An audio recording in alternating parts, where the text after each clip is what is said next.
Hello everyone, welcome to PÖFF TV. I'm delighted to be joined by Katrina, and she's here to talk about her incredible film, Lost Stars of the Horoscope. Welcome. Hi Mike, thank you for having me. Obviously delighted to be here in Estonia, where I'm from. Welcome back. How's your festival so far? I do have a 3.5-year-old, so I try and catch as many films as I can, but most of them have been children's. Understandably so. I should point out it's the world premiere, so congratulations, incredibly exciting. Do you mind telling me and the audience a bit about what's your film, what's the story there? So I think in a nutshell, I would say it's an anti-war film and it's told from a child's perspective. I also believe that there hasn't been that many films made about refugee experience. And I really wanted to make one. I wanted to show what it looks like, you know, from the inside. And when did that idea start? When did the process start? When did you actually start filming? I think the idea itself came to me about, I think it's March 2023. I hope that's correct now. And then I kind of started, developing it, thinking what it could be, but obviously it's an observational documentary, so you know there's a lot of kind of challenges along the way, and you think, okay, like what will the story be, like what do I want to make? So I do actually think in the end, Mike, like the documentary outgrew me as a filmmaker in some ways. Like I felt like the film became bigger than myself, you know, and it kind of snowballed, and I did feel like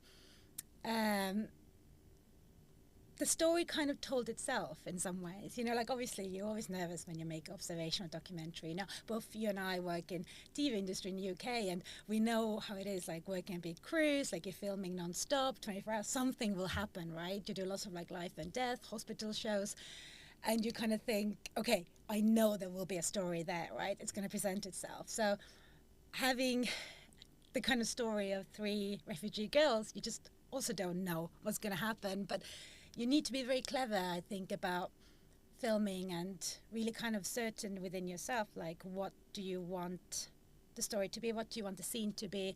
You know, I have to be completely honest, like in the cutting room, nothing was really on the floor. Oh, really? Yeah, oh, okay. So it was kind of, you know, I did think really hard about like what I was filming, why I was filming it. And I think a lot of the kind of observation documentary makers like go into the process and are like, okay, I'm just going to trust it. Let's see what happens. And obviously I did have an element of that for sure. But I think a lot of the time you also have to think, what is this scene about? And also I didn't have the luxury of filming all the time. You know, I had to be very targeted in my approach. So I think, you know, that's kind of, I think there was a lot of like thought went into it and a lot of hope also, you know, like, okay, this is what's going to happen, or, you know, but there was never really like a bad outcome, I guess. And it's like, it's all about building trust with your contributors. And But did you know at the start, forgive me for interrupting, No, did you know you were going to have, were you looking for 3 young female contributors, or did you, you did? Yeah, Oh, I just was. explain that to me. How, and then also, because obviously there's a great deal of Ukrainian refugees. How did you pick this particular group, these 3 girls? I guess like the 3 girls are obviously the center of the film, but then also around them are really loving mothers who have really taken great care of them. And, you know, actually when I started talking about this film, it was always through the parents or the mothers. So it was kind of important for me to have a good relationship with them and then kind of see.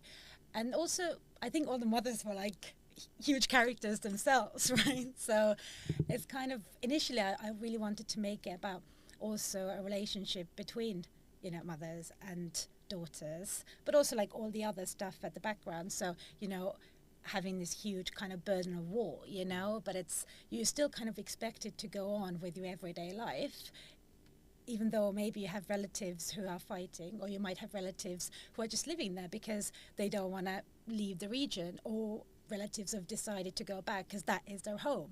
So I think, it was just kind of showing, and especially I was interested in girls, I guess, because, you know, I'm a female, I have a certain kind of experience, and obviously I wasn't discriminatory, but it was just, initially that was kind of like what I wanted to make. And Yeah. there's, plenty of, boys in the film No. as well. So No. but I was interested in the kind of female experience as well. No, that makes sense. I wondered if that was your starting point and you're thinking, right, I'm looking for 3, or maybe you're just looking for 1, but then you couldn't pick because they're so incredible and they have such incredible varied stories. I think, Mike, I think you're right. Like, I think maybe it would have been like easier to make a film about one character, because then, and also I don't like calling them characters actually, so one contributor, because obviously, they're like human beings. Yeah. And I think, I don't know, I just thought all the girls were so different, but then also there was like this underlying theme, like coming to a new country to build a life, is hard anyway, but doing it when you have the backdrop of war is completely different. So, I think both of us, we have immigrated and we know how hard it can be sometimes, right? So you kind of understand the social cues and, we all have like this kind of social behaviors. So, I think that's kind of, I hope that answers the question. Sorry, and I haven't gone off the tangent, which I often do. So. Don't you worry. No, all fascinating stuff. And what are the themes, or could you just talk to some of the themes, like identity and like you say, obviously? I feel like, people who come and watch the film, I also wanted them to kind of experience it as it is, right? And they will have their own opinions what it's about, and they'll draw on to their experiences. But I think for me, it's about identity. Like, that's like a big thing. For instance, myself, I'm giving myself an example, for instance. Like, I was living in Ireland for 7 years. I've lived in the UK, I think, 13 years. And if someone asks me where I'm from, I probably would say I'm Estonian. And I think same with the girls. It's like, even though they live here and they're really grateful to be here and they feel safe, but they still say they're Ukrainians. So, and I think it's okay. Yeah, I think it's okay to like live somewhere else. And like, I love living in London. Like, I have a home there, but that's okay that like if someone asks me, I'm Estonian. I'm British. That's what I tell people. Some of the scenes are incredibly personal and intimate and just raw and truthful. How do you, as a filmmaker, how are you capturing these moments? How do you build that level of trust for people to be so open? I do think, as a documentary maker, you have to have empathy. You have to have or create space where people are feeling comfortable to share. But I also felt like there was wanting to talk. Like when I first started even like looking for people to be part of the film, I felt like every person I spoke to was like, I think it's a really important topic. We need to be talking about children. That's like a next generation of Ukrainians, or, if they choose to identify themselves in a different way, that's also okay. But, it's like, it is the future. And it's, kind of them thinking, I